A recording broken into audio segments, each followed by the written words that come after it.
Hey guys, welcome to Guitar Shop TV, and we're here in Santa Barbara, California with the legendary producer and engineer Alan Parsons. Alan, welcome to Guitar Shop TV. Thank you. Pleasure to have you here. Alan, your career has been legendary, and you've worked on such iconic albums as Abbey Road and Let It Be, and famously Dark Side of the Moon. Maybe we can get started and just tell us a little bit about your early days at Abbey Road Studios and how that all came about. I was already working for another EMI department in West London, which was making quarter-inch reel-to-reel tapes on plastic spools, commercially available albums. You know, I just wrote to the boss at Abbey Road, and he gave me an interview, and 3 weeks later I was working there. So it's just a good piece of timing, and I seemed to have the right experience for a trainee engineer.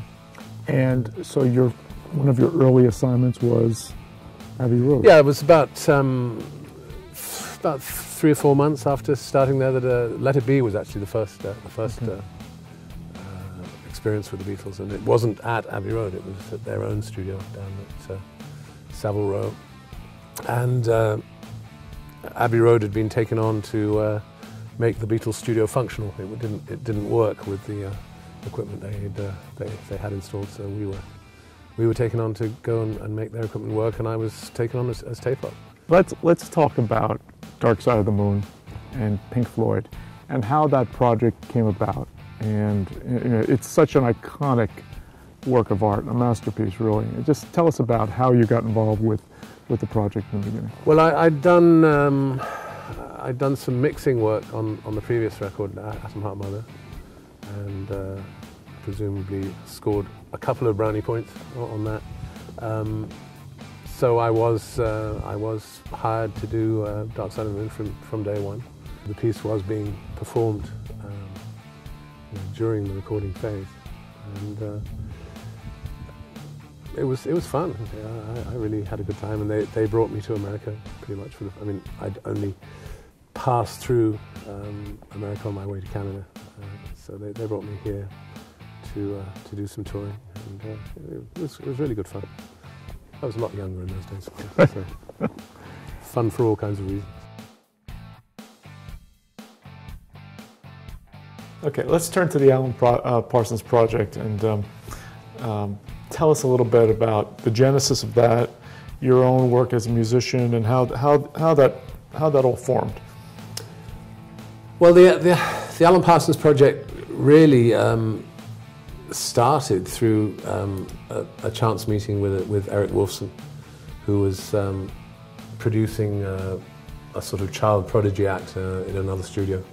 Then almost as equally quickly we developed a creative relationship. He had some songs and an idea to make an album based on Edgar Allan Poe stories. I was, firmly entrenched in my role as producer and engineer. I didn't really want to be recognized for any musical contribution. The album itself, I think, probably stemmed from Eric's, I wouldn't say passion, but his interest in gambling. I mean, we'd done The Turn of a Friendly Card in Paris and were living in Monaco. I think he was interested in the concept of hidden cameras in casinos, and I think that's where the principal Eye in the Sky came from, the hidden cameras in casinos. Although Eye in the Sky could equally be a helicopter. Essentially, it's educational. It's attempts to cover every aspect of sound recording, from the recording tracks to microphone placement to recording individual instruments, use of processing like limiting compression, reverb, delays, and so on. And it's not just me, talking to the camera. It's partly put the content is to a large extent interviews, just like you and me talking now. But I'm talking to other engineers, producers, and artists about about their experiences and what they like about the recording experience and what they dislike. There's a website called unsurprisingly, artandscienceofsound.com. Artandscienceofsound.com. Yeah. Appreciate you taking a few minutes to share with us at Guitar Shop TV today.